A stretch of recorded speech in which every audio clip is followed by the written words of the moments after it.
Malkangiri MV 6 गाँव विद्युत विभ्राट को नहीं उत्तेजना विद्युत मरामती करने को जाइथिबा कर्मचारी को अटक रखिले ग्रामवासी। मालकानगिरी सदर अंतर्गत एमभि 6 ग्राम समेत आखपाखर प्राय 10टी गाँव में विद्युत विभ्राट लगी रही मरामती आसीथिबा कर्मचारी को अटक रखिथिले ग्रामवासी। मरामती होई न पारिबारु सेमाने फेरी आसुथिले, तेबे ग्रामवासी कर्मचारी को छाड़ी नथिले। खबर पाइबा परे पुलिस एवं प्रशासन एक टीम घटनास्थल में पहुंची सेमानकु उद्धार करने सहित खूब शीघ्र विद्युत सेवा स्वाभाविक कराजिबो बोली प्रतिश्रुति दैछि। आज 3 दिन धरिकिना करेन्ट नाई आम सीजल धारार पानी पिउछु कहीं करेन्ट नाई बोलिकिना हमर सीजल पानी दे पारु नाई। आम बहुत असुविधा अच्छु कहीं आमर एटी करेन्ट आसु नाई आ गोटे साइड अच्छी गोटे साइड नाई। तो जो काल बैशाखी होता 2 दिन तले से बहुत माने लॉस है माने पोल पोल भांगी माने बहुत गाँ जाक लाइन इंटरप्ट हो जाइए। से कम करू करू 2-3 दिन लगी जाऊे से कौन है 15 नंबर गाँ लोक मैंने आसिकी माने बहुत एग्रेसन आसिकी माने मारा पेटा बाड़ा बाड़ी आमर जो सीनियर लाइनमैन अच्छा भी आसिकी हाथ उठाटी कले आम उपर हाथ उठाटी कले मैंने पूरा माने बहुत खराब अवस्था आम से जगह स्केप होकर बाहरी आसिलु। तापर हम ऑफिस को जनला पुलिस आसिक आमको स्केप कलार से जगार आमर जो काल बैशाखी होता मालकानगिरी सेक्शन रो बहुत जगह पोल फुल भांगी जाइए गछपत्र पड़ जाइए। तो से काम कला टाइम रे आमर स्टाफ मान को किसी लोक अटके मिसबिहेव करते तो से आम आसलु सार भी आसते सल्यूशन करने कम अटकई देले 4टा 3 घंटा अटकई आबे घंटाटे। तो ये जो टाइम वेस्ट होची ए टाइम वेस्ट रे आम रही जाउछु काम करि पारनु तेकर विलंब होची।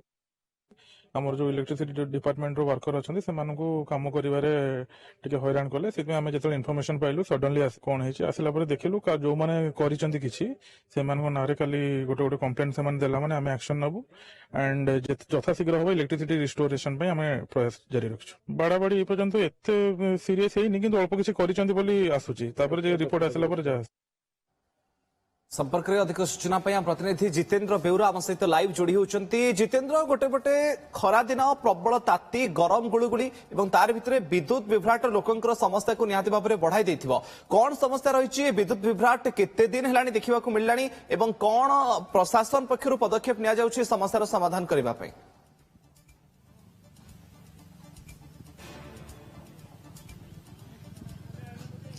हाँ देखो मुकेश गत गुरुवार दिन जो काल बैशाखी होता काल बैशाखी प्रभाव में विद्युत सेवा ब्याहत होता किंतु मालकानगिरी सदर मकंठर मात्र 5 किलोमीटर दूर में पाखापाखि 10टी गाँव में 3 दिन हम विद्युत सेवा ब्याहत होता अर्थात सेठार विद्युत नथिला।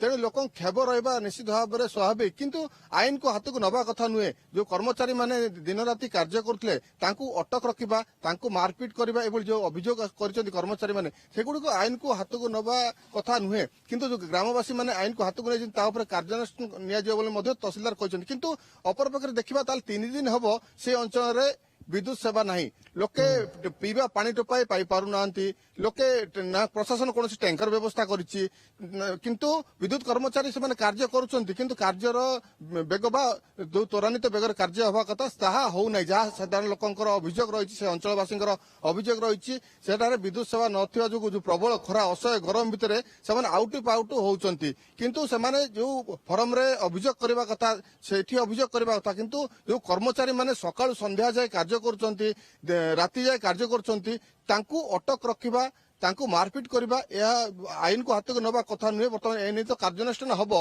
किंतु प्रशासन पक्षरु किबळी विद्युत सेवा तांकू जोगाई दिबो से परे होतो जितेंद्र 3 दिन हो गलानी ए पर्यंत विद्युत सेवा स्वाभाविक होई पारु नाही। कौन कौन समस्या लोकंग देई कि गति करूछंती अभियोग कोन रहिछि लोक मानकर?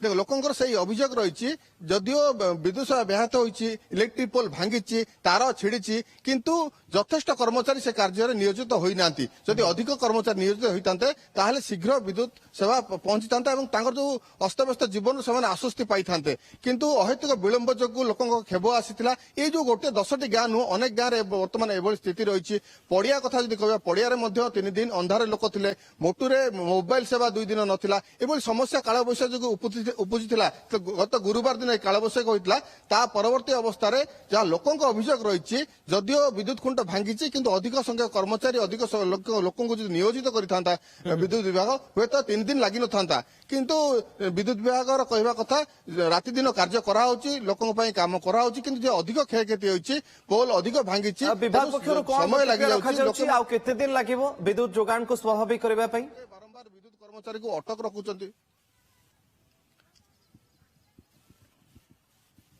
ଦେଖନ୍ତୁ ବର୍ତ୍ତମାନ ଯୋଉ ଏକ୍ଜିକ୍ୟୁଟିଭ ଇଞ୍ଜିନିୟର ସହିତ ନିର୍ବାହୀ ଯନ୍ତ୍ରୀ ସହିତ ମଧ୍ୟ ଆଲୋଚନା କରିଥିଲୁ ସେ କହିଲେ ବିଦ୍ୟୁତ ସେବା ଗତକାଲି ରାତିରେ ହିଁ ଆସିବ ଯେତେବେଳେ ଏଇ ଘଟଣାଟି ଘଟିଲା ପରେ ଗତକାଲି ରାତିରେ ହିଁ ସେ ଅଞ୍ଚଳରେ ବିଦ୍ୟୁତ ସେବା ସ୍ୱାଭାବିକ ହୋଇଛି ଅର୍ଥାତ୍ ଯୋଉ କର୍ମଚାରୀ ମାନେ ଥିଲେ ଅଧିକ ସଂଖ୍ୟକ କର୍ମଚାରୀ ନିୟୋଜିତ ହୋଇଥିଲେ ଏବଂ ବିଦ୍ୟୁତ ସେବାକୁ ସ୍ୱାଭାବିକ କରିଥିଲେ ବର୍ତ୍ତମାନ ସେ ଅଞ୍ଚଳରେ ବିଦ୍ୟୁତ ସେବା ପହଞ୍ଚି ସାରିଛି କିନ୍ତୁ ଅନ୍ୟ ଯୋଉ ପକେଟ ଅଞ୍ଚଳ ରହିଛି ଅପହଞ୍ଚ ଅଞ୍ଚଳରେ କିଛି ଅଞ୍ଚଳରେ ହୁଏତ ବର୍ତ୍ତମାନ ବିଦ୍ୟୁତ ସେବା ପହଞ୍ଚିନି ସେଗୁଡିକ ମଧ୍ୟ ଖୁବ୍ ଶୀଘ୍ର ସମାଧାନ କରାଯିବ ଆଜି ସୁଦ୍ଧା ଜିଲ୍ଲାରେ ବିଦ୍ୟୁତ ସେବା ସ୍ୱାଭାବିକ ହେବ ବୋଲି ଯାହା ନିର୍ବାହୀ ଯନ୍ତ୍ରୀ ବିଦ୍ୟୁତ ବିଭାଗର କହିଛନ୍ତି। ଓକେ ଧନ୍ୟବାଦ ବହୁତ ବହୁତ ଧନ୍ୟବାଦ ଜିତେନ୍ଦ୍ର ଆପଣଙ୍କର ସମସ୍ତ ସୂଚନା ପାଇଁ। ମାମା ଭରସା ମାନେ କଣ?